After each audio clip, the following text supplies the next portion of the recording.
The winter of 1892 was merciless.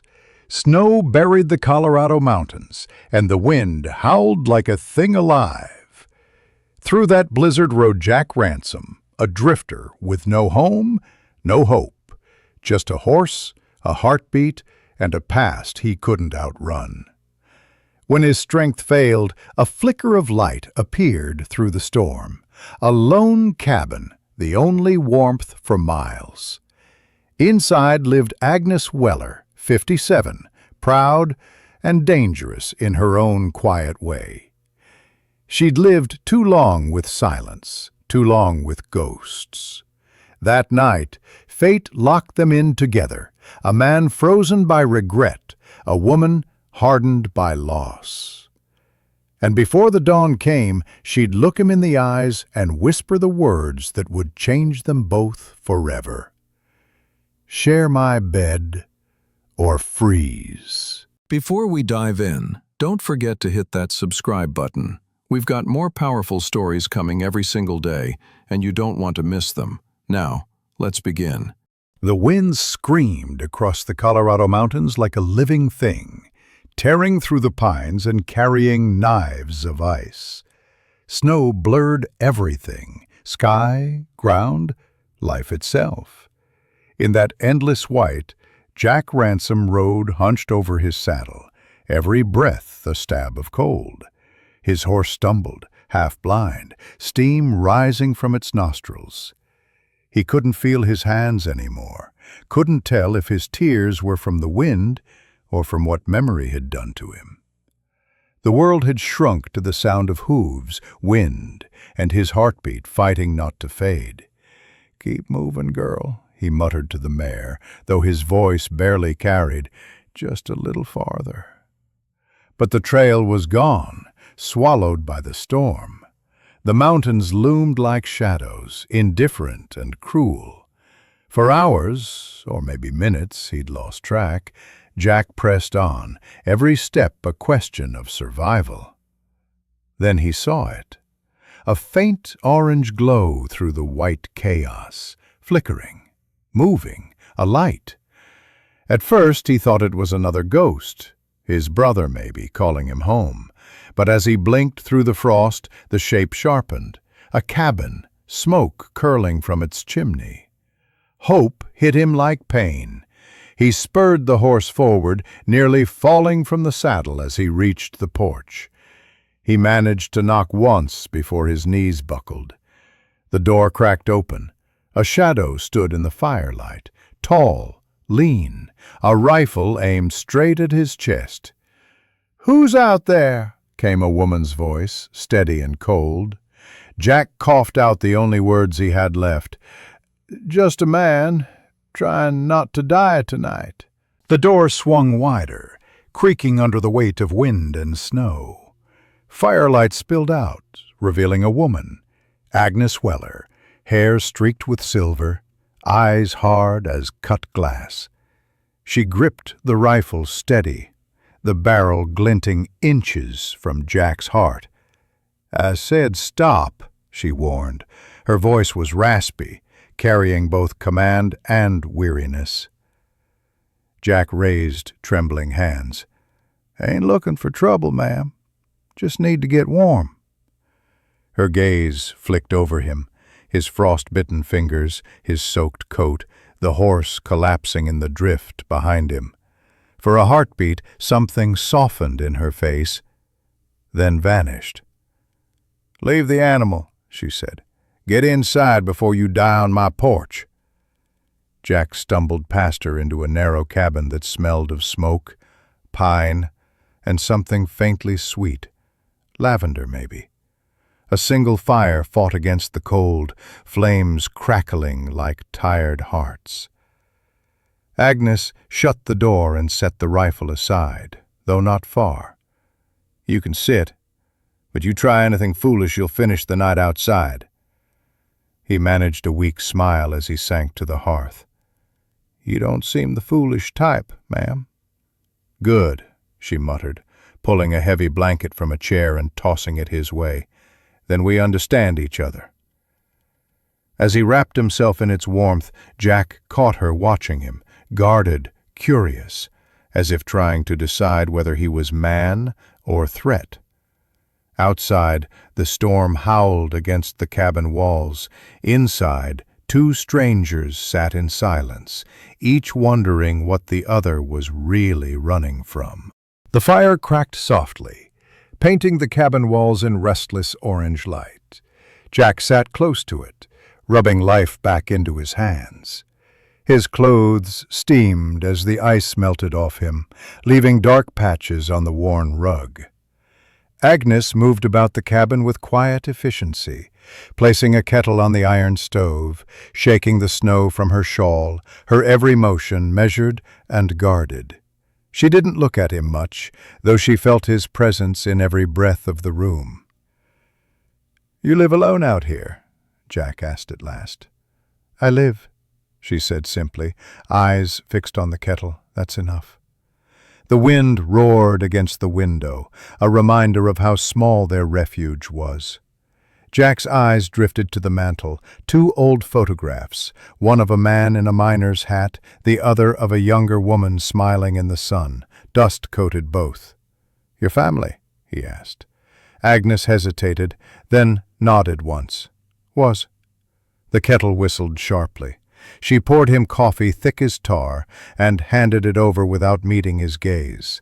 Their fingers brushed, briefly, but enough to make her flinch. "Thank you," he murmured. "Don't thank me yet," she said. "The night's far from done." He took a sip, the bitter taste waking him. "You always keep your door open for dying men." Her eyes finally met his. "Only when the storm forces me to." Outside, the wind screamed like it wanted to come in. Inside, two souls sat by the same fire, each pretending they weren't afraid of the warmth. The storm clawed at the windows, a beast hungry to get in. Inside, the fire's glow softened the hard lines of the cabin. Jack sat cross-legged by the hearth, his eyes following the sparks that leapt and died in the chimney. Agnes rocked slowly in her chair, sewing something invisible, the needle flashing in the light. For a long time, only the wind spoke. Then Jack broke the silence. "You're braver than most, living up here alone." Agnes didn't look up. "Bravery's just another word for having nowhere else to go." He smiled faintly. "Still, takes grit." "Grit's easy," she said, finally meeting his eyes. "Loneliness is harder." The words hung there, raw and honest. Jack nodded, a shadow crossing his face. "You speak truth, ma'am. I've ridden 1,000 miles trying to forget that feeling." Her gaze softened just a little. "And, did you?" He shook his head. "Loneliness rides faster." Outside, a wolf howled, long and distant. Both turned toward the sound. Agnes's fingers stilled on the fabric. "They come down from the ridge when food's scarce," she murmured. "Same as men." Jack's eyes glinted with quiet humor. "Difference is, I knock first." She gave a short, reluctant laugh, the first sound of life he'd heard all night. For a heartbeat, the storm, the past, the world beyond that fire, they all disappeared. Two souls in exile, caught between fear and something far more dangerous. Understanding. If you're still watching at this point, I know you're hooked. Go to the comments, rate this story out of 10, and tell us your favorite part so far. Smash that like button and let us know. Now, let's continue. The wind rose like a living thing, shaking the walls until the old cabin groaned. The shutters beat against the glass, and the fire jumped in its hearth, scattering sparks across the floorboards. Jack stood quickly, grabbing his coat. "That latch won't hold," he said, striding to the window. Agnes followed, voice sharp. "Leave it. You'll only make it worse." But he was already bracing the frame, shoulders flexing against the gale that burst through the cracks. Snow sprayed his face, the cold biting deep. She moved beside him, gripping the other shutter. For a heartbeat, their hands touched, bare skin against bare skin. Hot, startling, alive. Agnes froze first, eyes flicking up to his. The storm howled between them. "I said I can handle it," she muttered, pulling away. Jack stepped back slowly, a ghost of a smile on his lips. "Didn't mean to steal your thunder, ma'am." She turned away, flustered. "You talk too much for a half-dead man." "Talk's all that keeps me warm," he said softly. The latch finally caught, and the cabin went still again, except for their breathing. The air seemed heavier, charged with something neither wanted to name. Agnes moved to the fire, tossing on the last of her kindling with more force than needed. "Next time the window rattles, let it," she said. "The noise reminds me I'm still alive." Jack watched her, quiet, the ghost of that warmth still in his palms, and the storm outside suddenly didn't feel as cold as the one between them. The storm eased into a low moan, the kind that fills silence without breaking it. The fire burned low now, painting the room in soft gold and shadow. Agnes sat near the hearth, her eyes distant, needle and thread forgotten in her lap. Jack poured the last of the coffee into her cup. "You look like someone remembering," he said gently. She gave a dry laugh. "That's all that's left to do out here." For a long moment she said nothing, then her voice softened. "His name was Samuel Weller, my husband." Jack waited, saying nothing. "He was a miner," she continued, eyes fixed on the fire. "Said there was gold in these hills. I followed him, left everything I knew. One night, a storm worse than this one rolled in. He went out for the horses. He never came back." Her words cracked on the edges, brittle but unbroken. "I searched for 3 days, found nothing but his glove, frozen in the snow." Jack stared into the fire, jaw tight. "I'm sorry, ma'am." She shook her head. "Don't be. He's part of the mountain now. I learned to live with the ghosts." He hesitated, then said quietly, "Lost my brother same way. My fault. I never stopped hearing it." Agnes's gaze met his, two souls stripped bare by the weight of memory. "Then you understand," she whispered. Outside, snow fell slower, softer. Inside, the fire's light reached across the room, like forgiveness learning how to breathe again. The night had gone quiet. Too quiet. The kind of silence that made the hair on the back of Jack's neck rise. He'd just started to doze in the chair by the fire when the mare outside gave a low, terrified scream. He was on his feet in an instant, reaching for his gun. Agnes looked up sharply, her face pale in the flickering light. "What is it?" "Something's out there," he said, already moving to the door. "Leave it be, Ransom. You open that door, the storm will take half the house with it." But he was already yanking it open. Wind slammed into him, icy and wild. The lantern flame danced, showing tracks in the snow, fresh, circling. He saw eyes gleaming just beyond the drift. Wolves, 3, maybe 4, hungry and desperate. "Back!" he shouted, firing once into the dark. The echo vanished into the storm. The mare thrashed in panic, ropes straining. Jack ran to her side, slicing through the reins. "Run, girl!" The horse bolted into the white night. When he turned back, the cabin door had blown shut. He cursed, slamming his shoulder into it. "Agnes, open up!" For a heartbeat, there was only wind. Then the door flew open, and her hand shot out, grabbing his coat, dragging him inside. They crashed against the floor, breathless, snow scattering around them. Agnes's heart hammered in her chest. "You could have been torn apart," she gasped. Jack looked at her, eyes fierce, alive. "You opened the door," he said softly. She hesitated. "Maybe I didn't want another ghost on my porch." If you're enjoying this story right now, subscribe. And don't forget to give this video a like. The cabin fell silent again, save for their ragged breathing and the low hiss of the fire. The wolves had melted back into the storm, but their echoes lingered, soft growls lost in the wind. Agnes still gripped Jack's sleeve, her knuckles white. When she realized it, she let go quickly, rising to her feet.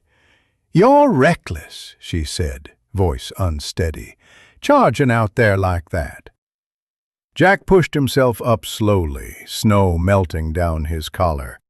"Couldn't let her die tied to a post. You could have died yourself." He met her eyes, a small smile playing at the corner of his mouth. "Wouldn't be the first time I almost did for a lady's comfort." Agnes frowned to hide the way her chest tightened. "Don't flatter me, cowboy. I've buried better men than you." He chuckled low. "And yet here I am, still breathing beside you." She turned away to fetch a rag, muttering under her breath, but her hands shook as she dabbed the cut on his temple. Their faces were close, too close. The scent of him, of smoke and cold air, filled the space between them. Jack's voice softened. "You could have left me out there." Her hand paused. "And spend another night listening to the wind alone," she murmured. "No, I've had enough of ghosts." Their eyes met again, the fire reflecting in both. For the first time the cabin felt smaller, noting, not from fear, but from something warmer, hungrier, and far more dangerous than the storm. The storm had quieted to a whisper, a tired sigh against the cabin walls. The fire burned low, its glow soft and steady, wrapping the small room in a fragile kind of peace. Jack sat on the floor beside the hearth, a tin flask in his hand. He took a long pull, then offered it to Agnes. She hesitated, then took it, her fingers brushing his again. The whiskey burned her throat, sharp and alive. "Been years since I tasted anything that strong," she said, her voice low. "Years since I've had anyone to share it with," Jack replied. They both stared into the flames. The silence between them wasn't heavy this time. It hummed, like something waiting to be said. Agnes spoke first. "You ever think about stopping, settling down somewhere warm?" Jack gave a soft laugh. "Every time the wind bites hard enough. But there's nowhere that don't feel colder without someone waiting in it." Her eyes softened. "You speak like a man who's lost more than he found." He nodded slowly. "Seems that's the price for wandering. What about you? Why stay up here alone with ghosts?" She smiled faintly. "Maybe I was waiting on the wrong ghost." Their eyes met, firelight flickering between them, turning everything gold. For a heartbeat, time held its breath, two lonely lives drawn close by the same ache. Then Agnes looked away, whispering, "Don't go making this storm mean more than it does." But her voice trembled, betraying her heart before her words could hide it. Hours passed.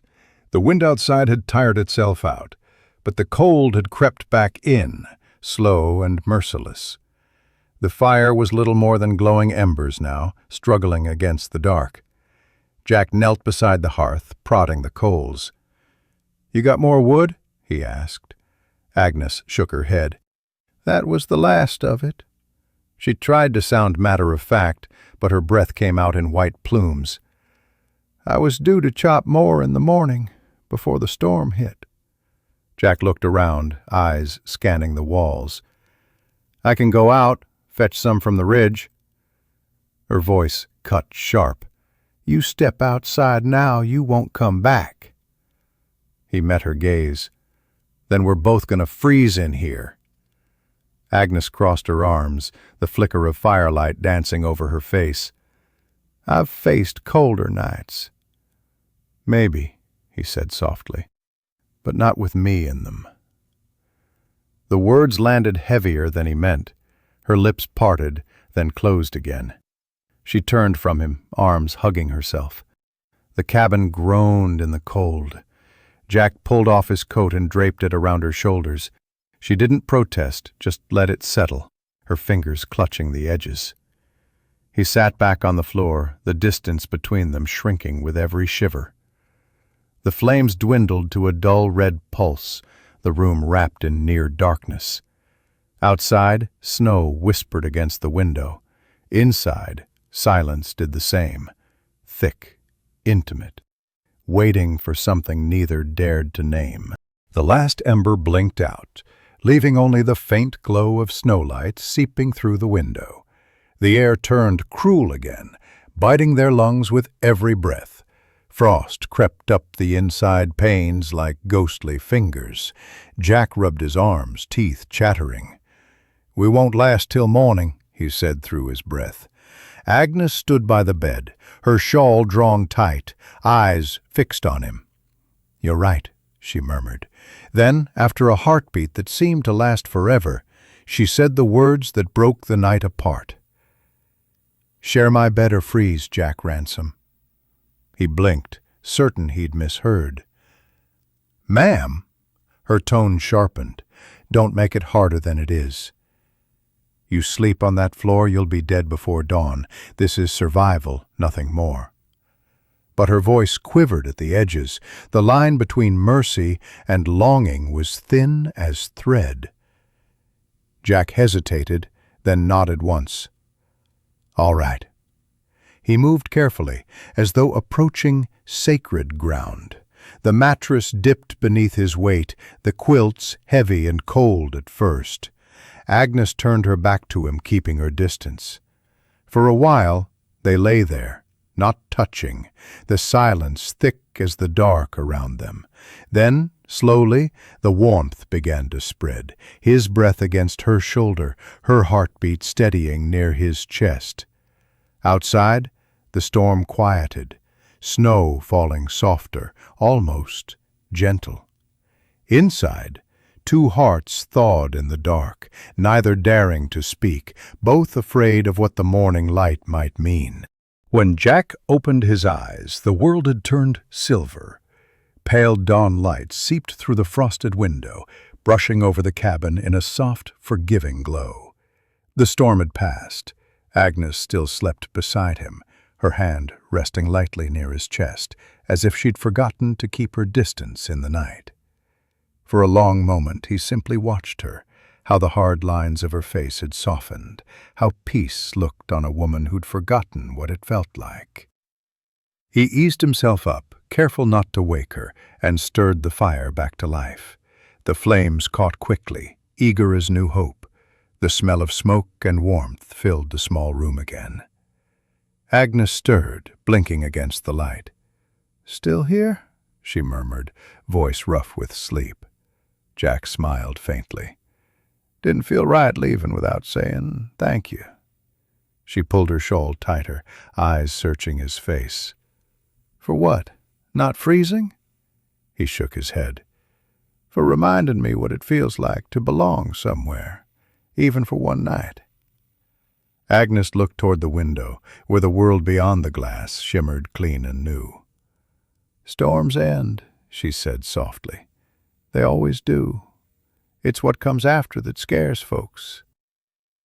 Jack met her gaze. "Maybe it don't have to." For the first time in years, she smiled, small but real. Outside, the snow sparkled under a newborn sun. Inside, the fire crackled, and somewhere between the fading cold and the rising light, two lonely hearts found warmth that might just outlast the storm. By spring, the mountains had thawed, but Jack never rode away.